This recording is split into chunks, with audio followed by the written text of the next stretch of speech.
আপনারা সকলে জানেন এই পরিবারটির কথা। ইসলামের সেবা শৈল পেজে আমরা এই পরিবারটির চিত্রটি তুলে ধরি। তো সেখান থেকে ধরার পরে দেশ এবং দেশের বাহির থেকে অনেক ভাই সহযোগিতা করার জন্য আশ্বাস দিয়েছিলেন। আবার অনেক ভাই আছেন যে তারা যোগাযোগ না করার পরেও তাদের সামর্থ্য অনুযায়ী 50 টাকা, 20 টাকা, 100 টাকা এরকম করেও সমর্থন করেছিলেন আমাদেরকে এবং সহযোগিতা পাঠিয়ে দিয়েছিলেন। তো আপনাদের যে সহযোগিতা মোট আমাদের কাছে জমা হয়েছিল 21,000 টাকা। তো সেখান থেকে আজ আমি এই পরিবারের জন্য টিন নিয়ে আসলাম। আপনারা দেখতে পাচ্ছেন টিন এখানে। তো এখানে আমি 20 পিস টিন নিয়েছি, চালের টিনটি, ভালো টিন, ভারী টিনটি। এর হচ্ছে টিনের চালের যে মশলা সেটা নিয়ে এসেছি। এখনো অনেক জিনিস নিয়ে আসতে পারিনি, সেটা হচ্ছে খুঁটি এখনো নিয়ে আসতে পারি নাই। সিমেন্টের খুঁটির প্রয়োজন। আমাদের এই কুড়িগ্রামে একটু বন্যা হওয়ার কারণে বাঁশের খুঁটি থাকে না, এখানে সিমেন্টের খুঁটি দিলে তাহলে দীর্ঘদিন লাস্টিং করে। সেক্ষেত্রে এই খুঁটির প্রয়োজন আছে, পাশাপাশি কাঠের প্রয়োজন আছে, মিস্ত্রি খরচ আছে।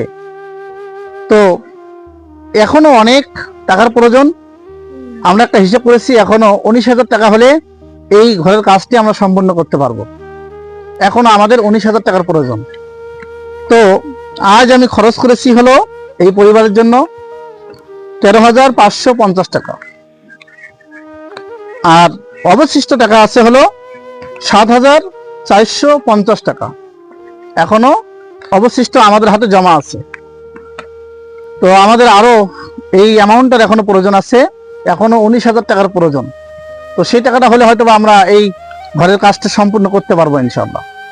তো আপনাকে কেমন লাগতেছে যে আজকে যে কাজটা? ভালো লাগে, ট্রেন আসছে ঘরের ব্যাংকে, খুব ভালো লাগে। তারপরেও মানে খুঁড়ে বাস ছিড়ি আরো কিছু দিলে আর আমার সুবিধা হবে। জি হ্যাঁ। আচ্ছা, তোমার কেমন লাগতেছে বন্ধু? আসলে আমার পিছনে যে ঘরটি দেখতে পাচ্ছেন, এই ঘরটির অবস্থা খুবই খারাপ।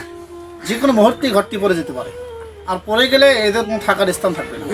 তাই আপনাদের সকলকে আমি আহ্বান করব, আপনারা সকলেই এগিয়ে আসুন, আমরা যেন তার এই পরিবারের এই ঘরটির ব্যবস্থা করে দিতে পারি ইনশাআল্লাহ।